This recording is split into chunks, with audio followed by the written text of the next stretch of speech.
I'm sure you're no stranger to terrifying, large and harrowing fish found out at sea by fishermen, just like many of the details you describe in your accounts listed on your channel.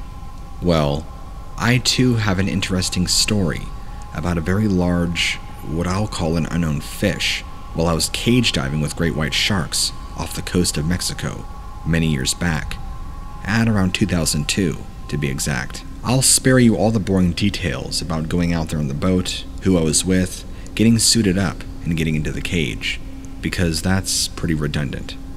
But anyway, great white shark diving is something that's amazing, and if you ever get the chance to do it, it's quite an adrenaline thrill. In fact, I was loving it and having the time of my life. I'm not really what you'd call an adrenaline junkie or even a thrill seeker, but this was something that I had to cross off my bucket list at least once. Anyway, here's where things become crazy. So I'm in the cage watching these beautiful and large majestic fish swim all around me, knowing I'm literally within 20 feet of a man-eating predator, or as Hollywood portrays them to be. There's about 3 of them swimming around me, and that's when I notice their sudden disinterest of swimming around me, if that makes any sense. They kind of start to trail off towards the other directions, out into the open sea. And as I begin to sit there confused, wondering why they're no longer swimming around me, I begin to see that deep below me, underneath me, a very, very large shape is beginning to emerge closer to the surface. Now, at first, I thought this might be a whale, but this shape, whatever it was, never fully surfaced enough that I could really make out vivid details. All I could really tell you is that it was a very, very large dark shadow of something, and it seemed to be moving. Maybe it was a craft of some kind. It's hard to say.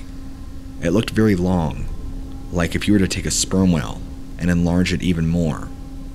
I'm terrible at describing things, but the best way I can describe it is it was some large marine animal, or fish, or something, that was much, much larger than any great white that I've ever seen. But again, I can't give you great details, because it never fully surfaced enough, even in the water, that I can make out what it was. What I can only assume looking back on the event is that this thing approaching us made the great white sharks flee. Now, you tell me what lurks beneath. What's out there in the ocean that the sheer presence of a fish makes great white sharks even flee? So that's something that's left for another day of mystery.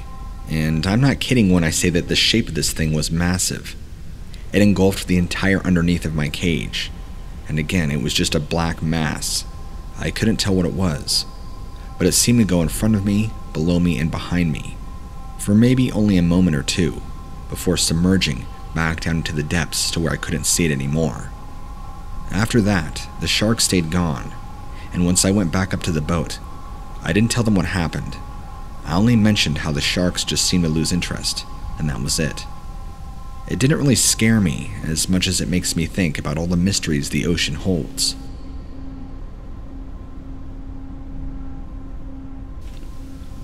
I feel foolish for saying this, but I think I saw something that might have been out of place, whatever that means. I was at my grandfather's lake house out in the woodland area of Louisiana last summer when I had an encounter with some kind of creature, or I guess it would be a lake creature.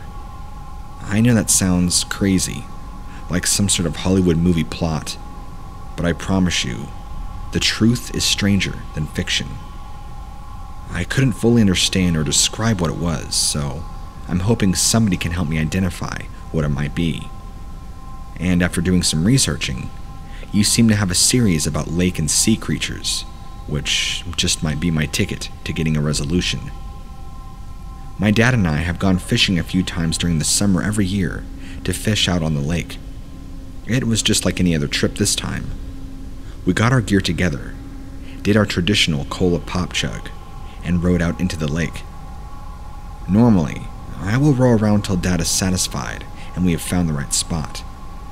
I hooked my bait onto the hook and whisked it into the water. Dad got a bite almost immediately. He pulled out a 3-inch trout, which would explain how he caught it so fast. See, Baby adolescent fish aren't smart enough to stay away from your bait, yet even know what it is, so they're easier to catch. We don't take our phones out on the boat, so I can't ever accurately judge what time it was, besides looking at the sun. I would say maybe 45 minutes after he caught his, I finally had a bite. It definitely was a fighter. After relentlessly pulling and leading it in, I was starting to pull it out of the water, with a larger fish snagged it from me, hook and all. I hooked my line again and threw it back into the water. I don't know what it was, but larger fish always love taking my smaller bites. Luckily, I had another bite a little while later, and I was determined to not let this one get away from me. I let it lead around for a little while before starting to reel it in hard. I waited long enough to seem as if it caught the fish off guard. I pulled it in very quickly and was pulling it out of the water when I saw another fish trying to snag it from me. I pulled it out quickly, but that didn't stop the other fish from jumping out of the water to bite it as I pulled it away. It wasn't much larger than the 11 fish I pulled out of the water, but it definitely was a predator. It landed back in the water, and oddly enough, it stared at me for a minute before swimming back under the water. It was a pale blue fish with weird yellow and brown eyes. It didn't look like it had scales, but almost looked like it had skin. Thinking about it, I'm not quite sure it was a fish at all. Its head resembled a fish, but it didn't look like a fish that I had ever seen before. I told Dad that I had to use the restroom, and that I thought I was done for the day. I didn't tell him what I had seen, but I think the lake and the heat were messing with my head. It was quite hot out, and I think I just needed to lie down to get rid of the ominous headache that I was having. We went out again the next day. I chose a different spot on the lake for us, just in case whatever I saw yesterday happened to still be there. It took a while for either of us to get a bite on our lines, and whatever happened to the fish must have happened overnight. I told my dad that we must have caught all the fish yesterday, and that the lake was out for the summer. He laughed at me and said we should find another spot because after being in this spot for the same 2 hours and not finding anything, it was considered bad luck. So, I rode over to a spot near the edge of the lake on the farther side of the lake that faced the woodlands.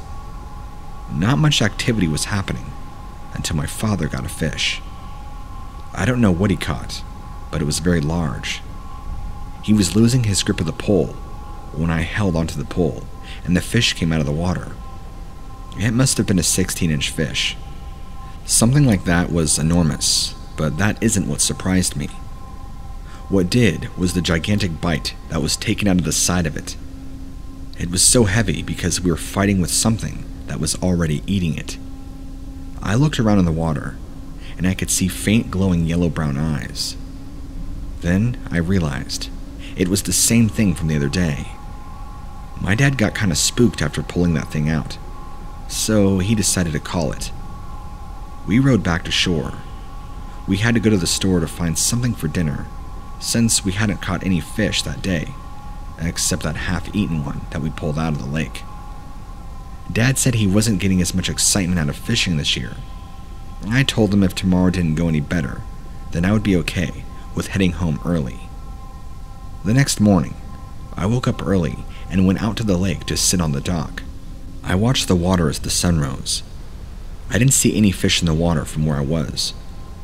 Normally, you can come out here and see the whole lake move as if it were an orchestra of watercolors. Not today, though. The lake was still, as if all the fish were gone. I looked across to the area where we were yesterday, and I saw a fawn coming out of the woods towards the edge of the water. I watched it as it stumbled across the ground and dipped its head to the water to drink from it. It was so peaceful until something long and pale came out of the water and bit onto its neck, pulling it in. I stood up frantically, looking around to see if it made it out. But after 10 minutes, I could assume what happened. I just sighed and went back inside. I walked into the kitchen to find Dad drinking his coffee. I told him about the lake and that there were no fish. that they probably had already moved on already, and there wasn't any use staying another day to fish.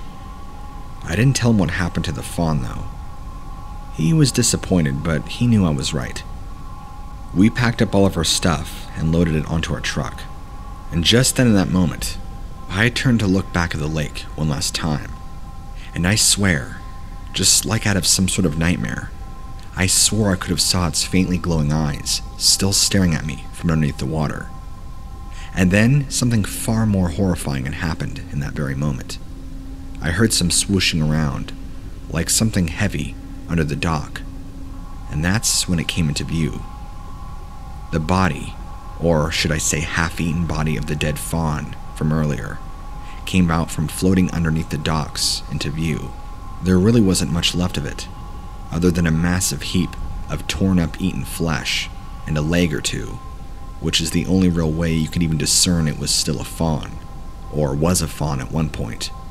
It's safe to say that me and my father don't go fishing out there anymore,